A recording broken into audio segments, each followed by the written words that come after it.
الحمد لله الذي أنزل على عبده الكتاب ولم يجعل له عوجا والصلاة والسلام على سيدنا ومولانا وحبيبنا وشفيعنا سيدنا محمد وعلى آله وأصحابه وخلفاء الراشدين ومن تبعهم بإحسان إلى يوم الدين. tey suñu guddi àjjuma bi c'est un jour spécial moo tax ñuy def tey guddi àjjuma bu spécial parce que le 7 janvier tey mooy sama anniversaire le 68e anniversaire du calendrier nasaraan waaye boo ko nattee ci suñu calendrier hégirien j'ai plus que ça parce que am naa 70 ans waaw te nag ku nekk rek te mu ngi tombé woon nag le 5 décembre 2020 waaw mu doon le 20 Rabia Sani waaw Rabia Sani waaw gis nga ko 1441 waaw 1441 voilà léegi 1442 waaw léegi parce que ça veut dire que je suis né le 20 Rabia 1372 du calendrier hégirien léegi boo ci defee 70 ans ça te fait 1442 kon boobu mu ngi noonu te nag seen maam Thierno Abdou Salam li yal na yàlla yokk ay leeram dafa amoon benn kaye boo xam ne bi état civil kër gi yëpp njaboot gi yëpp ni nga fa woon waaw daf ko daan bind dina bind lieu bi bind waxtu wi bind weer wi waaw mu ngoog da ngay en fait daal un état civil hégirien waaw moo tax dañuy jàpp ne rek jullit bu nekk rek d'une manière générale am na ñaari anniversaire parce que dañ lay déclarer l'état civil fële ci mairie ba mais nag tamit war nga mën a déclarer sa bopp yow ci boo demee ba toll ci rek nga déclarer sa bopp xam ni temps telle année nga juddu ak ci ban weer nga juddu ci le calendrier hégirien waaw ñaareel bi tey dañuy wax ni dañuy wax ci les miracles scientifiques du Coran waaw d'abord le Coran waaw. Le Coran est le seul livre qui évoque le mouvement du soleil waaw alxuraan rek ci téere yi nga xam ne moom la yàlla yónnee yépp rek moom rek moo ciy wax ci le mouvement du soleil des planètes des mers des montagnes des terres lépp daal en fait waaw moom alxuraan moom c'est le seul livre waaw dañuy wax rek l'observation astronomique a découvert son authenticité alxuraan li muy wax par exemple ci le mouvement du soleil ci astronomie waa astronomie gis nañ ni alxuraan li muy wax noonu la waaw parce que nag c'est Dieu qui parle waaw borom bi subhanahu wa taala ci suratu Yaasin surat 36 verset 38 ba'da auzu billahi minash shaytani rajim bismillahi rahmani rahim wa shamsu nee na jant bi tajri dafay daw li mustaqarin laha vers un gîte mooy foo xam ni fa lay daanoo ji fa lay noppaloo ji ba fa lay waaw foofu mooy gîtam waaw ne zalika loolu nag taxdiirul aji kattanu ji al aziz ki nga xam ni il est omnipotent borom kattan waaw al alimu mooy l'omniscient ki xam lépp waaw le soleil court vers un gîte qui lui est assigné c'est la détermination c'est dogalu borom bi la waa gis nga ko waaw taxdirul azizul alim c'est la détermination mooy dogalu borom bi la ki nga xam ni du Dieu tout puissant l'omniscient waaw ñu dellu ci soleil bi rek selon le calcul des astronautes soleil bi dafay voyager à la vitesse de 720 000 kilomètres par 720 000 kilomètres waaw soit 17 280 000 kilomètres par jour da ngay gis loolu waaw il est donc évident que les planètes et les satellites de son système gravitationnel waaw ñoom it parcourent aussi la même distance waaw mooy soleil bi ak li ko wër ñoom it bon distance bi muy daw ñoom it moom la ñuy daw waaw moo tax te ñu jël beneen miracle mooy le confluent des deux mers waaw mooy marajal baxarayni ñaari géej fi ñu daje waaw si suratu Furqaan surat 25 le verset 53 waaw le discernement dafay wax marajal baxrayni mooy fi ñaari géej daje le confluent des deux mers nee na haza bi azbun furaatun ndox mu neex la wa haza bi mil un ujaajun ndox mu saf xorom la ndox mu amer la waaw mu naqari wa jaal naa nag ñoo def baynahuma diggante ñoom ñaar barzaxan benn zone intermédiaire mahjura boo xam ni kenn mënu ko traverser waaw kenn mënu ko traverser voilà moom d'ailleurs c'est une barrière infranchissable waaw mooy barzaxan mahjura waaw am na ku ñuy wax un océanographe bu ñuy wax Richard Albert Davis waaw dafa affirmer ne la propriété des mers qui se rencontrent sans se mélanger malgré cela a pour cause une force physique appelée tension de surface waaw day wax ni ñaari géej yi nga xam ne ñooy daje ñoom ñaar dafa am li tax duñu jaxasew ñoom ñaar dafa am lu ñuy wax une force physique boo xam ne bii ñu koy tuddee tension de surface waaw léegi nag moo tax ñaari géej yi nga xam ni ñoo taqaloo waaw nee na te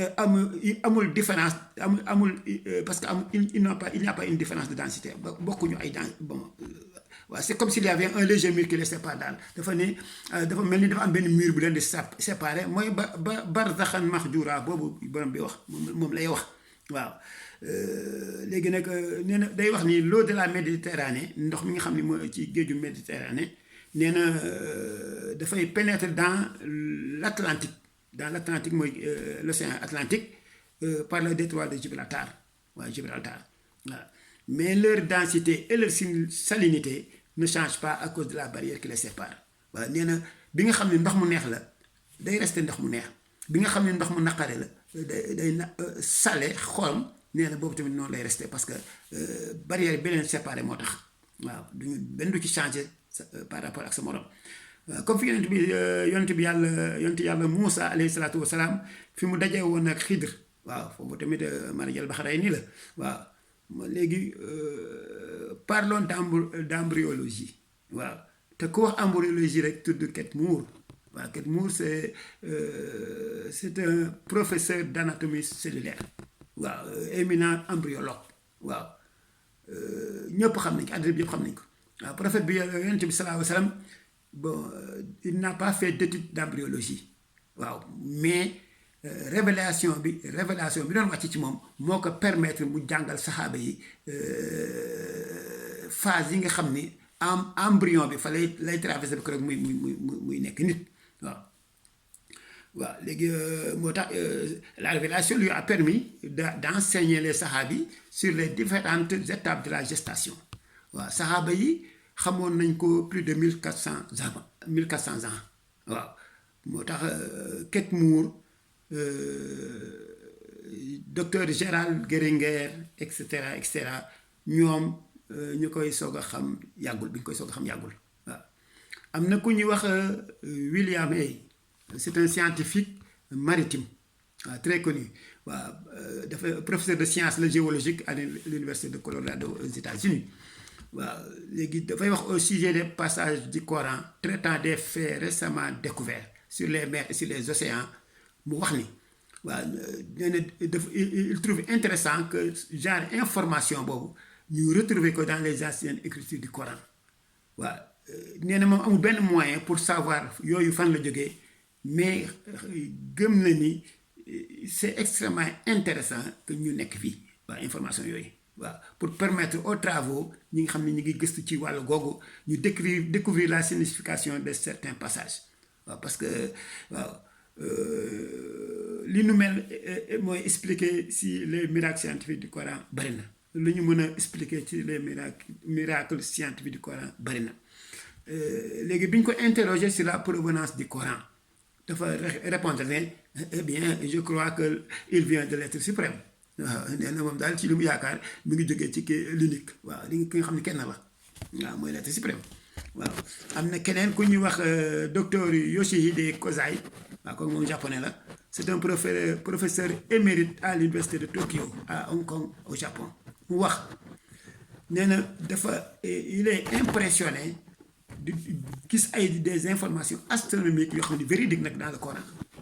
nee na ñoom astronautes modernes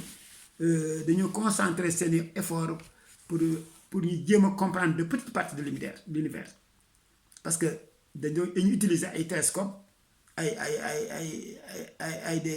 des instruments de pointe waaw des instruments de pointe waaw nee na nous ne pouvons voir que de petites parties du ciel waaw nee na ay infime parties la ñuy mën a gis malgré seen télescope waaw sans avoir une vision générale de l'univers tout entier waaw univers bi mënuñ ko par télescope xool ko gis lépp déedéet une petite partie la ñuy gis moo tax nee na bi muy jàng alxuraan nee na